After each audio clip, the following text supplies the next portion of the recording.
Umiikot ngayon sa social media ang matinding usap-usapan tungkol sa pagkawala ng karakter na si Santiago sa hit primetime series na FPJ Batang Quiapo na ginagampanan ng kapatid ni Coco Martin na si Romualdo Martin.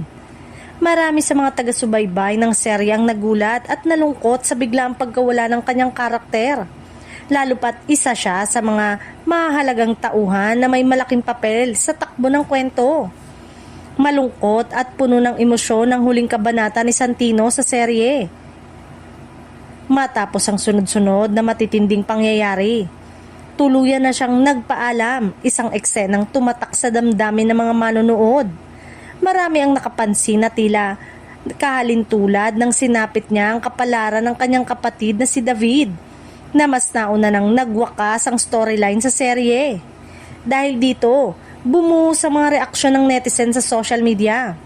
Maraming tagahanga ang nagpahayag ng kanilang lungkot at pagkadismaya, lalo na mga humahanga sa karakter ni Santino na kilala sa kanyang tapang, katapatan at malasakit sa pamilya. Para sa ilan, isa siya sa mga karakter na nagbigay ng emosyonal na lalim sa kwento ng Batang Quiapo. May mga espekulasyon din kung pansamantalang pagkawala ng karakter nito sa kwento ay dahil sa pagtatapos ng serye. Gayunpaman, hanggang sa ngayon ay wala pang opisyal na pahayag mula sa pamunuan ng serye o mula mismo kay Romualdo Martin tungkol sa tunay na dahilan ng pag-alis ng kanyang karakter.